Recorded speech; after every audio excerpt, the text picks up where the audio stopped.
जब विधानसभा में हम लोग रहते हैं तो वो गिनती भी उल्टी पुल्टी पढ़ते हैं। 46 में 56। एक बार कोई सवाल को लेकर के वो खड़े हो गए और जाने कहां से वो अखबार लेकर के आए और उस अखबार की खबर के माध्यम से कहने लगे कि 46 में 56 भर्ती हो गए थे एसडी। और उस दिन से लेकर के आज तक हम लोग कई जगह पर कई माध्यम से पूछते रहेंगे, भाई वो कम से कम 46 से 56 वाली सूची तो दे दो।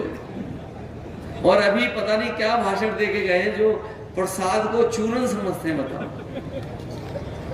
ये हमारे मुख्यमंत्री, आपने देखा होगा सदन में जब भी चाचा को देखते हैं तो घबरा जाते हैं। तो जब जसवंत नगर में आए तो स्वाभाविक था कि उन्हीं के क्षेत्र में आए, और ऐसा नहीं कि उन्हें नहीं पता था, बस वो वोट मांगने की औपचारिकता करके गए हैं। उनकी जो एजेंसी के लोग हैं या जो हमारे आपके आसपास खाकी वर्दी के लोग खड़े हैं और एक आध और भी कहीं छिपके खड़े होंगे जो भाषण नोट कर रहे होंगे, वो खुद सूचना दे देते हैं कि ये लाखों लाख वोट से आप जसवंत नगर से हारने जा रहे हैं। और आज तो जसवंत नगर है और तारीख 1 मई है। ये समझ लो बीजेपी गई, इसका पता नहीं लगेगा इसके बाद। और फिर जब चाचा ने इलाज करने की ठानी लिया है तो सोचो वोटों से कैसा इलाज हुआ इनको। ये जनता तैयार है। हमारे गुजरात के क्षत्रिय भाई लोग तो तलवार से नहीं, इस बार मतदान से मतवार कर रहे हैं, उससे इलाज कर रहे हैं। और जसवंत नगर वाले भी इस बार अपना एक एक वोट डाल करके भारतीय जनता पार्टी के लोगों का इलाज करने के लिए तैयार हैं। ये वो लोग हैं जिन्होंने सब कुछ उल्टा पुल्टा कर दिया है और ऐसा उलझा दिया है देश को और तमाम चीजों को कि अगर ये नहीं हटेंगे तो हो सकता है ये संविधान को भी बदल दें। कई बार हम लोग इस बात को कहते हैं कि संविधान बदलेंगे, तो पत्रकार साथी और बीजेपी के लोग ये तर्क देते हैं कि संविधान कैसे बदल जाएगा।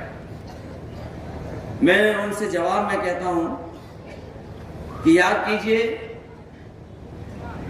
कि भारतीय जनता पार्टी ने एक दिन फैसला ले लिया और फैसला लेकर के सब नोट बंद करा दिए। क्या किसी पत्रकार को पता था? क्या किसी जनता में किसी सदस्य को पता था? किसी को नहीं। और इसी तरह अभी जो अग्निवीर व्यवस्था आई है, ये जो अग्निवीर व्यवस्था जो पक्की नौकरी होती थी, ये जो 4 साल की नौकरी कर दी है। हमारे यहाँ बहुत सारे लोग ऐसे होंगे गांव के जो फौज में जाकर के न केवल उन्होंने सीमा पर देश की रक्षा करने का काम किया, बल्कि अगर उनके परिवार की आर्थिक और सामाजिक स्थिति देखोगे, अगर वो फौज में भर्ती हो गए तो उनके घर परिवार की सामाजिक और आर्थिक स्थिति भी बेहतर हो गई और नई पीढ़ी को अच्छा पढ़ने का भी मौका मिल गया।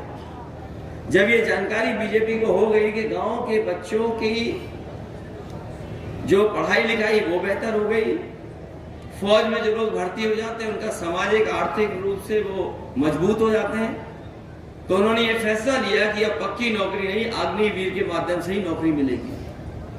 हम अपने तमाम नौजवानों को कहना चाहते हैं इस मौके पर कि समाजवादी सरकार और इंडिया गठबंधन की सरकार आएगी, ये जो आधी अधूरी 4 साल की नौकरी दी है खत्म हो जाएगी और जो पहले व्यवस्था थी कि नौकरी पूरी मिलती थी और पेंशन और सुविधाएं मिलती थी, वही इंतजाम करने का काम करेंगे।